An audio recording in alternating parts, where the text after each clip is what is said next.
Hello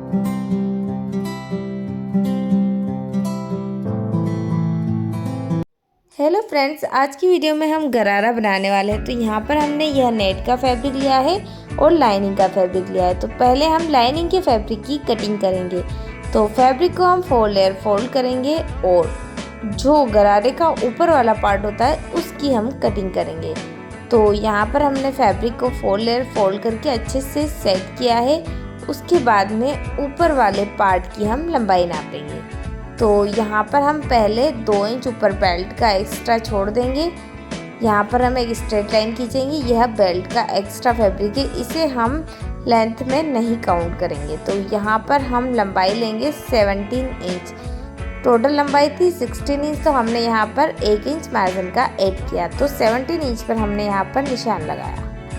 अब हम seat का निशान लगाएंगे। तो सीट है 36 इंच, 36 का 4 पार्ट 9 और 9 में 2 इंच मार्जिन का ऐड किया। तो 11 इंच पर हमने यहाँ पर निशान लगाया और आसन का निशान हमने यहाँ पर 12 इंच पर लगाया और आगे की तरफ हम 2 इंच पर निशान लगाएंगे और गोलाई में शेप देकर हम आसन का निशान लगा लेंगे। उसके बाद में फिटिंग का निशान हमने 11 इंच पर लगाया और तिरछी लाइन खींचकर हमने ऊपर के निशान को कंप्लीट करके अब हम इसकी कटिंग कर लेंगे।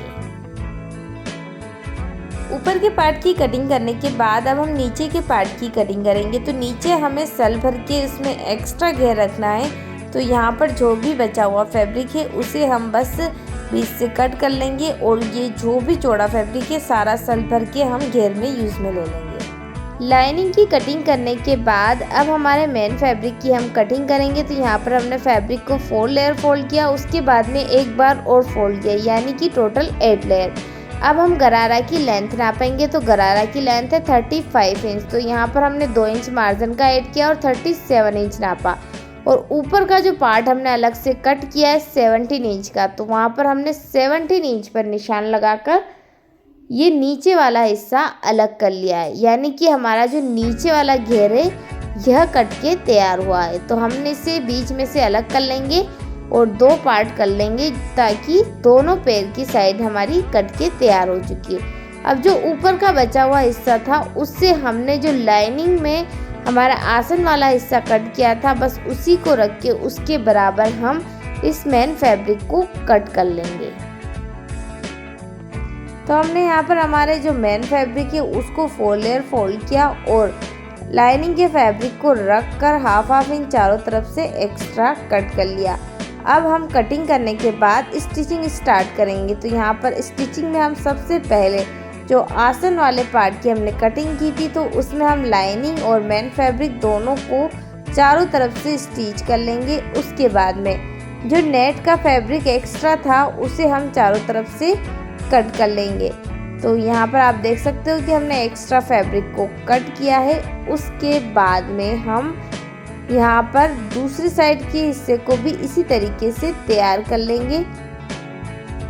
अब हम नीचे का घेर स्टिच करेंगे। तो यहाँ पर हमने जो नीचे का घेर कट किया था तो हम एक पैर वाली साइड लेंगे और उसको हम यहाँ पर फैब्रिक के ऊपर उल्टा रखेंगे और सल भरना स्टार्ट करेंगे। तो यहाँ पर हमने घेर के भी सेंटर में कट लगाया है और जो हमारा आसन वाला हिस्सा है उसके भी सेंटर में कट लगाया है और उसके बाद में सल भरना स्टार्ट करेंगे। तो यहाँ पर 1 इंच फैब्रिक हमने सीधी सिलाई लगाई, उसके बाद में छोटे छोटे सल हमें यहाँ पर भरने हैं। अगर आप चाहो तो बड़े छोटे अपने हिसाब से भर सकते हो, लेकिन हमने यहाँ पर लगभग हाफ इंच के चौड़े सल भरे हैं और सभी सल को एक जैसा भरना है और कट को हम देखते जाएंगे कि हमारा जो सेंटर का कट है वो दोनों ही सेंटर आपस में मिलने चाहिए ताकि सभी दूर एक जैसे सल भरा सके। अगर हम सेंटर में कट नहीं लगाएंगे तो आप देख सकते हो कि हम एक ही साइड में सल भर देंगे ज़्यादा और दूसरी साइड में कम भराएंगे। इसलिए हमें बीच में कट लगाना है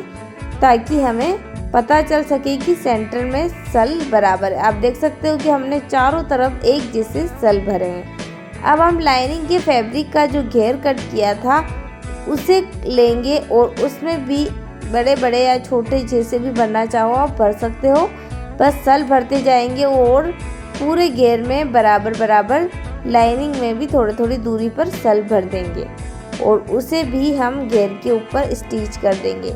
यहाँ पर अगर आप चाहो तो बिना घेर वाला भी लाइनिंग स्टिच कर सकते हो, लेकिन हमें यहाँ पर घेरदार चाहिए था, इसलिए हमने लाइनिंग में भी सल लिए हैं जिससे कि गरारे का घेर अच्छा दिखेगा। तो यहाँ पर हमने छोटे छोटे सल भर लिए हैं और इस लाइनिंग को भी स्टिच कर लेंगे।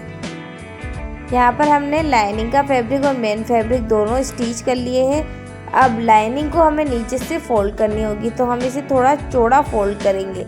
तो यहाँ पर आप देख सकते हो कि हमने नीचे का जो फैब्रिक था उसे एक जैसा एक साइड से फोल्ड कर दिया है। अगर आप चाहो तो पतला भी फोल्ड कर सकते हो, लेकिन हमारे लंबाई ज़्यादा थी इसलिए हमने थोड़ा चौड़ा फोल्ड किया है। अब दोनों साइड को इसी तरीके से तैयार करने के बाद अब हम एक साइड के आसन को स्टिच करेंगे।